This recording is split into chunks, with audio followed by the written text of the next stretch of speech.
അസ്സലാമു അലൈക്കും.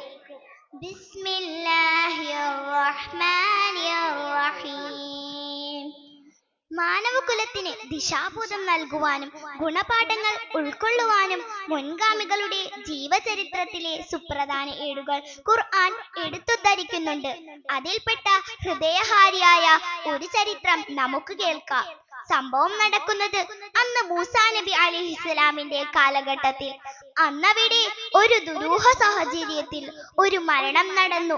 അത് കൊലപാതകമാണെന്ന് മനസ്സിലാക്കിയ ജനങ്ങൾ ഘാതകനെ കണ്ടെത്താൻ കഴിയാതെ പരസ്പരം കുറ്റം ആരോപിക്കാൻ തുടങ്ങി.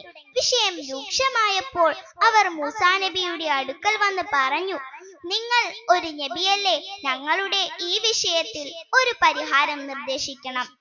മൂസാ നബി ഇത് അള്ളാഹുവിനോട് പരാതിപ്പെട്ടപ്പോൾ അവരോട് ഒരു പശുവിനെ അറുക്കാൻ അള്ളാഹു കൽപ്പിച്ചു. കൊലപാതകിയെ കണ്ടെത്താൻ പശുവിനെ അറുക്കുകയോ എന്ന് ചോദിച്ച് അവർ പരിഹസിച്ചു. എങ്ങനെയുള്ള പശുവിനെ അറുക്കണം, ഏത് നിറമായിരിക്കണം എന്നിങ്ങനെയുള്ള ചോദ്യങ്ങൾ ആവർത്തിച്ചു കൊണ്ടേയിരുന്നു.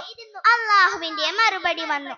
നില മുഴുവാനോ മറ്റോ ഉപയോഗിച്ചിട്ടില്ലാത്ത സൂര്യരശ്മി പതിക്കുമ്പോൾ സ്വർണ്ണ നിറത്താൽ തിളങ്ങുന്ന അധികം വലുതോ ചെറുതോ അല്ലാത്ത ലക്ഷണമൊത്ത പശുവായിരിക്കണം.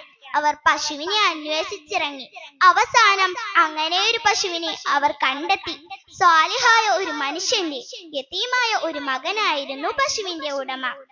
ഉപ്പ മരിക്കുമ്പോൾ തന്റെ മകനുള്ള അനന്തര സ്വത്തായി അദ്ദേഹം അള്ളാഹുവിനെ തവക്കുലാക്കി കാട്ടിൽ വിട്ടതായിരുന്നു പശുവിനെ.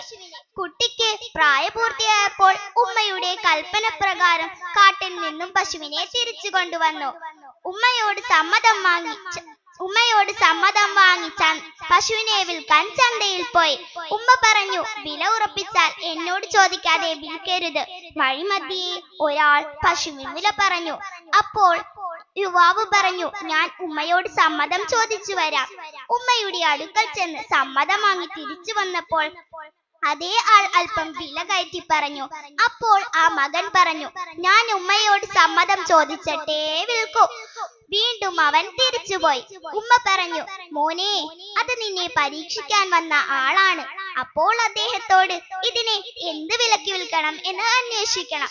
ആ മകൻ ഉമ്മ പറഞ്ഞ പോലെ തിരിച്ചു വന്ന് ചോദിച്ചു. അത് മനുഷ്യരൂപത്തിൽ വന്ന മലക്കായിരുന്നു. ആ മലക്ക് പറഞ്ഞു, ഇതിന്റെ തുകൽ നിറയെ സ്വർണമാണ് നീ ഇതിന്റെ വിലയായി വാങ്ങേണ്ടത്. അങ്ങനെ തർക്കക്കാരും ചോദ്യം ചെയ്തുകൊണ്ടിരുന്നവരുമായ ആ ജനത കനത്ത വില കൊടുത്ത് ആ പശുവിനെ വാങ്ങേണ്ടി വന്നു. പ്രിയമുള്ളവരെ, ഈ പശുവിന്റെ ഒരു ഭാഗം മരിച്ച വ്യക്തിയുടെ ദേഹത്ത് കൊണ്ടുചെന്ന് അടിച്ചപ്പോൾ അയാൾ പുനർജീവിച്ച് കൊന്ന വ്യക്തിയെ പറഞ്ഞു കൊടുത്ത ശേഷം വീണ്ടും മരണത്തിന് കീഴടങ്ങി. സൂറത്തുൽ ബഖറയിൽ അള്ളാഹു പറഞ്ഞ ഈ കഥയിൽ നമുക്ക് ധാരാളം ഗുണപാഠങ്ങളുണ്ട്. 1. വലിയവർ നമ്മോട് എന്തെങ്കിലും ആവശ്യപ്പെട്ടാൽ മറുചോദ്യമില്ലാതെ ചെയ്യുക, അതിൽ ബറക്കത്തുണ്ട്. 2. ഉമ്മയുടെ വാക്കുകൾ അതേപടി അനുസരിച്ചാൽ വലിയ നേട്ടങ്ങൾ പിന്നീട് നമ്മെ തേടി വരും. എന്റെ കൊച്ചു കഥ അവസാനിപ്പിക്കുന്നു. അസ്സലാമു അലൈക്കും വറഹ്മത്തുള്ളാഹി തആല വബറകാതുഹു.